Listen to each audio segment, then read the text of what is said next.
অনেক রকমেরই তো পরোটা খেয়েছো, একবার এইভাবে বানিয়ে দেখতে পারো, খেতে ভীষণ ভালো হয়েছিল। তার জন্য একটা বোলের মধ্যে পরিমাণ মতন ময়দা, সামান্য পরিমাণ নুন, হলুদ, কিছুটা ঘি ভালো করে মাখিয়ে নিয়ে অল্প অল্প করে জল দিয়ে ময়দাটাকে ভালো করে মেখে নিয়ে ওপর দিয়ে কিছুটা সাদা তেল মাখিয়ে নিয়ে কিছুক্ষণের জন্য রেস্টে রেখে দাও।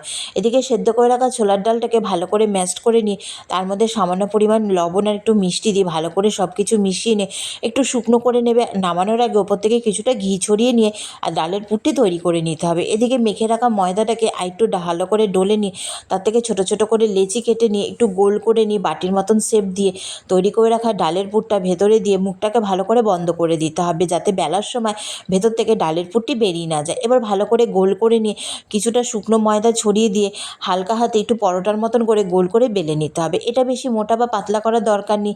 এদিকে চাটুটা ভালো করে গরম করে নিয়ে রুটির মতন দুপাশটা হালকা লালচে করে ছেঁকে নিয়ে ওপর দিয়ে কিছুটা ঘি ব্রাশ করে দিয়ে ভালো করে দুপাশটা লালচে করে ভাজা ভাজা করে নামিয়ে নিলে হয়ে গেল পুরনপুরি।